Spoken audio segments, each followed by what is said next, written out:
दोस्तों, वर्तमान के समय में कहते हैं कि पढ़े लिखे होना जरूरी है। अगर आप शिक्षित नहीं हैं तो आप पशु के समान हैं। कहते हैं विद्या बिना मनुष्य पशु तुल्य है। यानी जिसके पास विद्या नहीं है, जो शिक्षित नहीं है, वो जानवर के समान है। परंतु दोस्तों, आजकल देखा जा रहा है जितने लोग पढ़ रहे हैं, जितने शिक्षित हो रहे हैं, उतने ही पशुओं से गिरी हुई हरकतें करते हैं। पढ़ाई का उद्देश्य ज्ञान अर्जित करना या सज्जन पुरुष बनना नहीं है, बल्कि लोगों का पढ़ाई का उद्देश्य केवल रह गया है कि पढ़ लिख के एक अच्छी नौकरी मिल जाए जिससे उनका पेट भर सके और दुनिया भाड़ में जाए, कोई मतलब नहीं। इसीलिए दोस्तों, पढ़ लिख के लोग बड़े बड़े पदों पे जाते हैं और वहाँ अपने बुजुर्गों को सम्मान तक नहीं देते। बुजुर्ग बेचारे अपने काम के लिए पढ़े लिखे अफसरों से बाबूजी बाबूजी करते हुए, हाथ जोड़ते हुए कहते हैं कि हमारा काम कर दीजिए। और बाबूजी जो इनकी उम्र 22 साल है, 25 साल है, 26 साल है, वो 60 साल के बुजुर्ग की बात भी नहीं सुनते और इस मद में रहते हैं कि वो पता नहीं कितने बड़े हैं। और जो व्यक्ति अपने पैसे के अहंकार में, अपनी शिक्षा के अहंकार में अपने बुजुर्गों का सम्मान नहीं करता, वो शिक्षित नहीं, वो पशुओं से भी नीचे है। एक कुत्ता भी वफादार होता है, मनुष्य को बड़े प्यार से अपनों को पूंछ हिलाते हुए पैरों को चाटता है।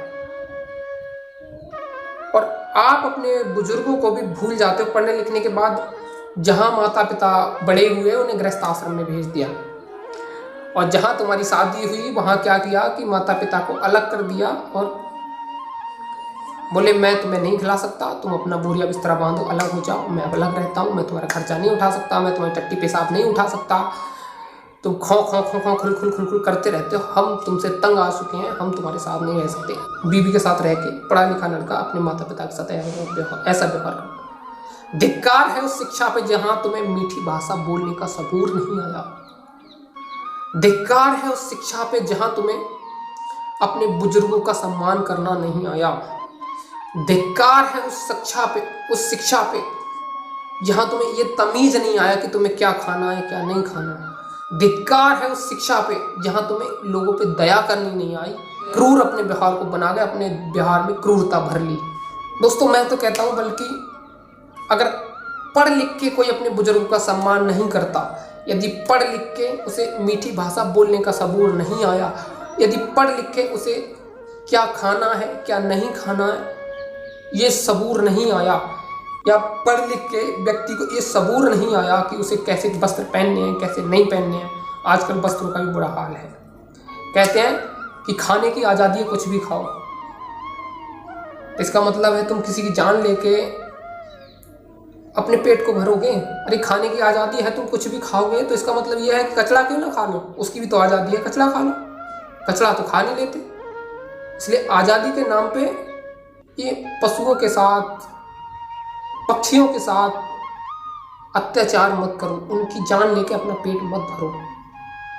और कुछ भी पहनने की आज़ादी, इसका मतलब ये नहीं है कि तुम भारतीय संस्कृति को भूल जाओगे और जहाँ आधा बदन दिख रहा है, आधा ढका हुआ है, और आज़ादी के नाम पर कि पहनने की, कुछ भी पहनने की आज़ादी दे रखी है हमारे संविधान ने। तो इसका मतलब ये नहीं है कि तुम विदेशियों की तरह अज्ञानता का, नग्नता का प्रदर्शन करोगे।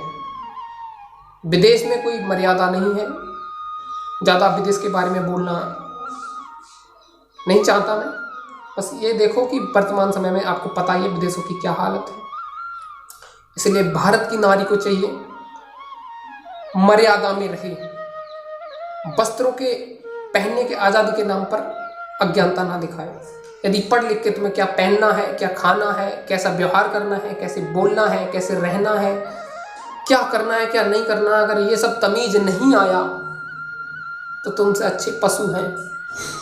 हमेशा याद रखो, अगर पढ़ लिख के तुमने ये सब शिष्टाचार नहीं सीखा, बड़ों का सम्मान नहीं सीखा, भारतीय संस्कृति में रह के इंडियन कल्चर को फॉलो नहीं किया, आपने अच्छे वस्त्र नहीं पहने, आपने अच्छा खान पान नहीं रखा, शाकाहारी सदाचारी नहीं रहे, प्रभु की भजन भक्ति नहीं की, ऐसी पढ़ाई लिखाई आपको नरकों में ले जाएगी। जहां आपको प्रोटीन के नाम पर मांस परोसा जाता है, ऐसी पढ़ाई लिखाई आपको सीधा नर्क ले जाएगी, हमेशा याद रखिए।